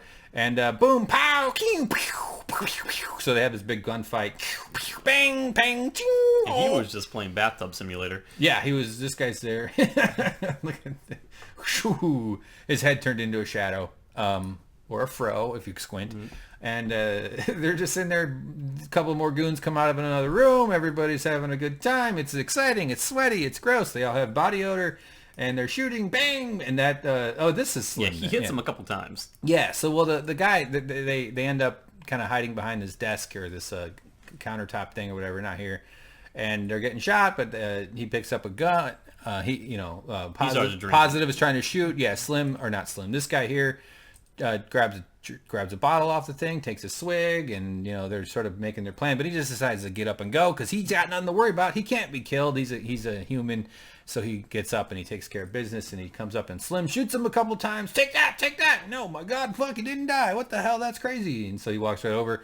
Click, click. It doesn't work. His gun doesn't work. What is he gonna do? Guess what? He's got a weapon. It's called a empty gun. And so he beats him in the face and then gives him a kick. And he's like, yeah, I look like thin Keanu Reeves or something. Well, he basically takes the guy's gun, picks it up, and says, "Ooh, upgrade! Yeah, nice." Right. He's like, "Oh, I beat this mission. Here's my new loot." Video game reference. Yeah, it really is. I love all the video game stuff. So, cut to Ed Harris and his buddy. We should know their names. And we got a vulture. What is he up to? Vultures are never anywhere. Oh, gross. Freaking poor Teddy again. Yeah, we've got another torso tree. And the last time we saw Teddy, he was being ambushed by those guys with the masks and the horns and everything. Yeah. Wyatt's men. Yeah, Wyatt's gang that they had found. And if I recall correctly, there was it almost sounded like dinosaur sounds attacking them when Wyatt's gang came up. Oh, I never noticed that. Yeah, in the prior episode, it was really weird. And we didn't mention it because I thought it would kind of explain itself, but it never did. Oh. But... those were my farts. Oh, yeah. Yeah. Go ahead. But basically, this is the Man in Black going after Wyatt, encounters Teddy tied to the tree. Yeah. And I forget, what does he say to Teddy? Well, Teddy asked him to kill him. There's poor Teddy. Oh my God, you guys killed Kenny. He's the Kenny of the show. Yeah. He gets killed all the time. And he goes, kill me, put me out of my misery. And Man in Black says, misery's all you got. Yeah. And he cuts him down. So he's like, oh shit, I wanted to die. Fuck. So he's not having a good time. Now, here we are. It's positive and negative, and they're walking back, or they're driving back. They're riding back with Dolores. They got old Slim hooked up to the horse. Mm-hmm. They're going to take him back to Sweetwater for the bounty. Yeah. Well, they wanted to kill him, and he's like, no, he's worth more alive. You got to keep him alive for the bounty. And so they drag him off.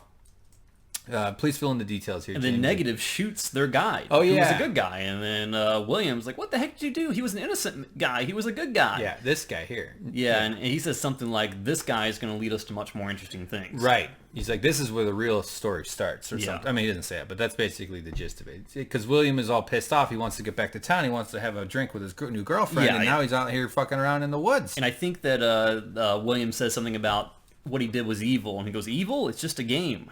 And then he calls the guy Billy, and William says, "Don't call me Billy." Don't call me Billy. And I believe that the Negative, which we come to call him, says, in reference to Dolores, she doesn't care how we play this game. Yeah, right. As if he truly does not see these as people. He absolutely sees this black and white, real, not real game, robot, human. Yeah, he has no distinction whatsoever. Which is disturbing because they are so realistic, but it's realistic in its own way because video games. It's what we do.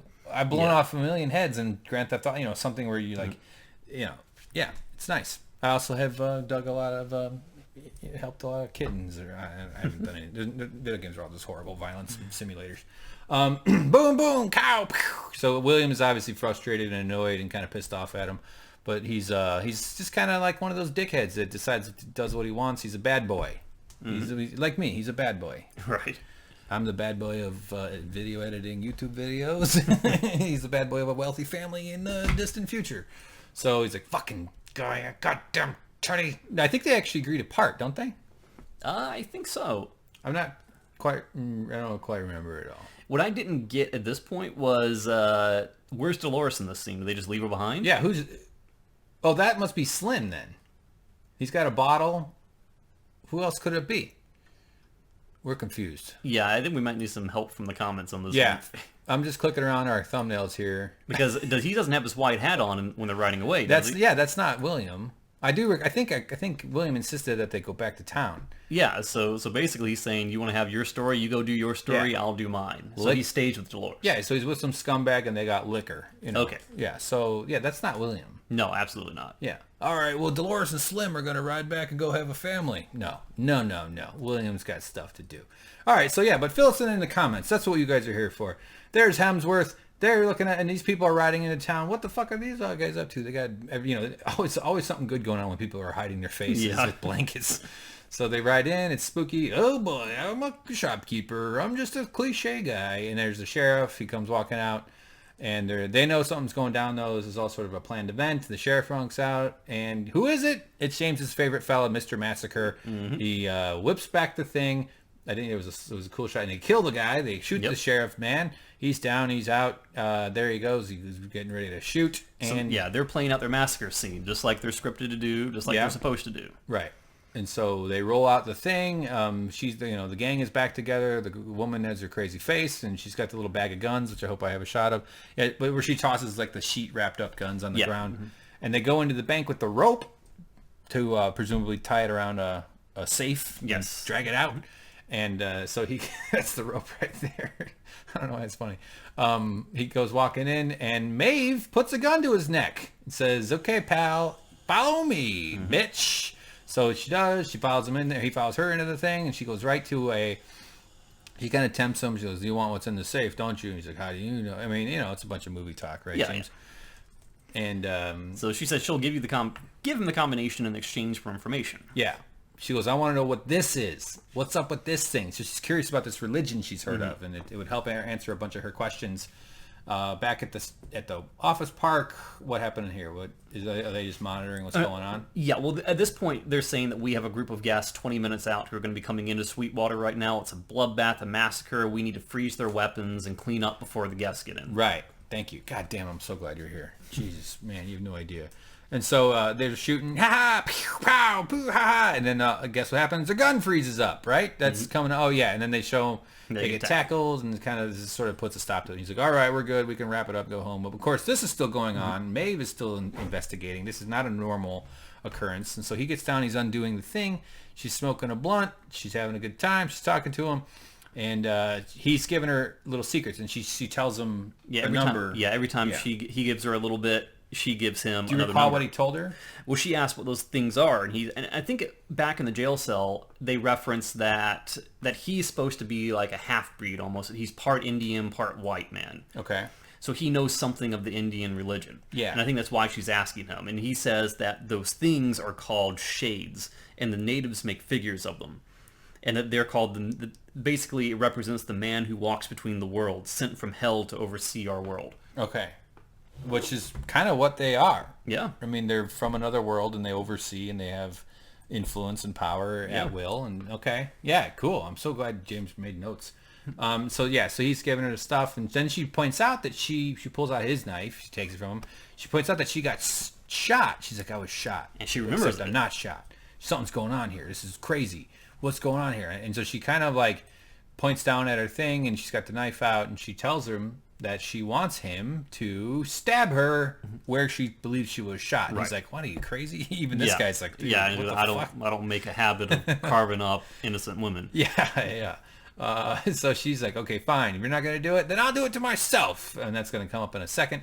So our girl gets shot here. This is a snake face. And she's all... This was just a way for us to know that outside, the cleanup crew's coming in and just mopping the floor to get everything ready for the guests. Yes, exactly. Either that or she just got kicked out of Arby's for getting into the Arby's sauce. That's why it's all over her and it's on her lips.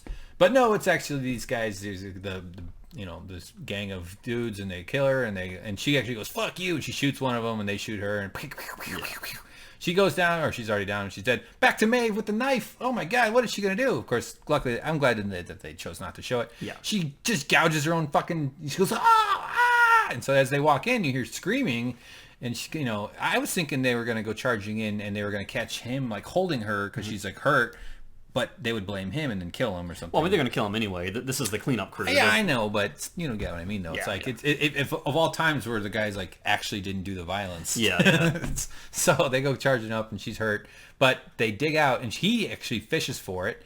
I'm always skeptical when you're pulling bullets out of bodies. I know that is a thing, but why wouldn't they? Okay, so they pull out a bullet. Yeah, Boom. it just shows that the alien that abducted her wasn't that attentive when he was patching her back up. Didn't even take the bullet out. Yeah, I was just going to say, like, that's obviously dereliction of duty, right? I mean, but just think about it. You have to do that. You're in a rush every single night. You've got to bring these people in. You've got to recast them, patch up their wounds, get everything ready. You're going to miss the little drop of blood on the shirt. You're going to miss the other bullet. Yeah. You don't have time to be as thorough as you might want to be. Right. Yeah, that's great catch. Yeah, they do. They patch them up like a tire. Yeah. You ever see a tire get fixed? Of course you have. You're from Virginia. Who am I talking to? And so she's like, look, yeah, and it validates her feelings though, because she's feeling very suspicious. He goes, what does it mean? She goes, it means I'm not crazy. Well, and she's also said that none of this matters, so she doesn't care that she's about to die. So she just goes for it. Yeah, because she knows that she understands at this point that it's just going to reset and go back to the way it was. Yeah.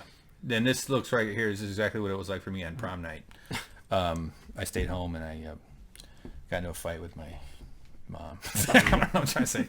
So boom, door, boom, boom, boom, boom, black screen. They get killed. They're done. James has to go, but can you give me a few minutes? I know you're late for your thing. Yes. What did you think? I thought this was one of the better episodes of the season so far.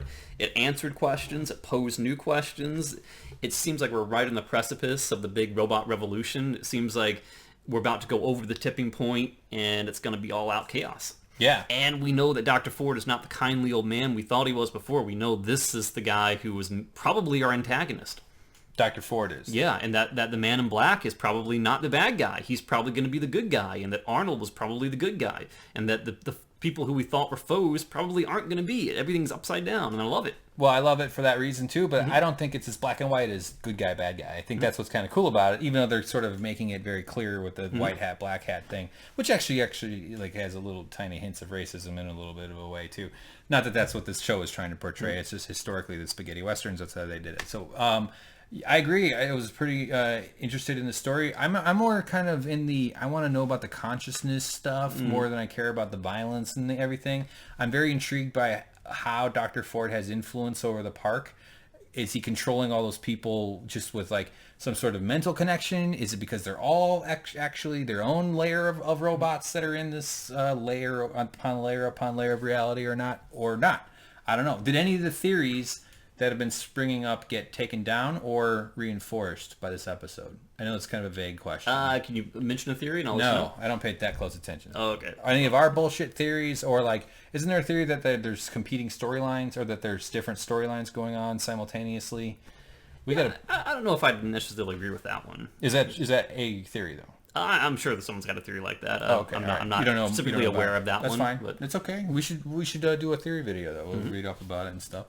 But yeah, overall exciting. I'm still interested in the show. It's keeping my attention, and I just want to real quick before we go, everybody, if you do enjoy this, hit that like button, subscribe. We put a shit ton of work into this thing, and it's a huge boost to our channel. We've been loving seeing the numbers moving up, and everybody that's looking for more TV content, you're gonna get it. But we're also a video game channel, so look for boring video game videos that nobody watches. Yep. And did you know next episode they're going to go back to the original theme song of Westworld? Which is? It goes, it's Westworld, party time, excellent, Westworld. Is it what song are you talking about? Wayne's World. Oh, Wayne's World. You made me explain it. Well, I didn't know it. I'm stupid. How do you not know Wayne's World? I do know Wayne's World. That was filmed near my house. Really? It's actually a fake. They use Aurora, Illinois, which is... I was going to say Party on, Hank, but you wouldn't have gotten that either, There's no Stan Mikita's Diner. Okay, party on, Garth. I met Dana Carvey, by the way. Nice man. I'm taller than he is. Obviously, he's short. What was I trying to say? Damn it. Oh, I wanted to give James a new. Everybody loves his mustache. You can't say no to that. But let's do it in 3, 2, 1. Look at Mr. Fancy Boy, huh? Look at James, everybody. Look at this fucking Mr. Tough Guy. Oh, aren't you gonna impress? Aren't you gonna go for America's Next Top Hooker model here, huh, James? Is that your plan? I don't like this. What don't you like about it? Do you want to take it off? Yes. Oh God. Well, you should feel uncomfortable, okay? Because only a fruitcake jerk off like you would wear that thing.